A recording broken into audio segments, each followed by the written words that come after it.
नमस्कार. आजपासून आपण एक नवीन व्हिडिओ सिरीज सुरू करणार आहोत, जिचं नाव आहे सोप्या भाषेत आयुर्वेद.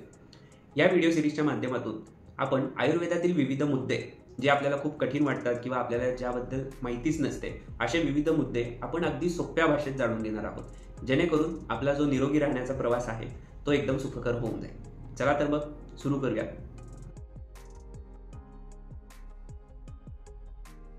जेव्हा आपण एखाद्या आयुर्वेदिक वैद्यांकडे जातो, तेव्हा ते आयुर्वेदिक वैद्य आपल्याला सांगतात की तुमच्या शरीरातील अमुक अमुक दोष, धातू आणि मल हे बिघडलेले आहेत. त्यामुळे तुमच्या शरीरात एक विशिष्ट प्रकारची संप्राप्ती तयार होते आणि म्हणून तुम्हाला हा आजार झालेला आहे. तेव्हा आपल्या डोक्यात विविध प्रकारचे प्रश्न सुरू होतात की बाबा हे नक्की दोष म्हणजे काय, धातू म्हणजे काय, ते काय असतं नक्की, त्यांनी मलाच का त्रास होतोय, हा त्रास इतरांना पण होतोय का, किंवा आत्ताच मला का झालाय, असे विविध प्रकारचे प्रश्न आपल्या डोक्यामध्ये येतात. संप्राप्ती तर हा शब्द काही जणांसाठी तर एकदम नवीनच असू शकतो.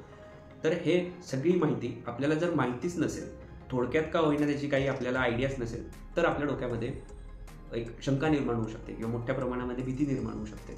तर ही शंका आणि भीती काय करते, आपला जो निरोगी राहण्याचा जो प्रवास आहे त्याच्यामध्ये जास्त अडथळा आणू शकते. तर या व्हिडिओ सिरीजच्या माध्यमातून आपल्याला ह्याच छोट्या छोट्या गोष्टींची माहिती जाणून घ्यायची आहे.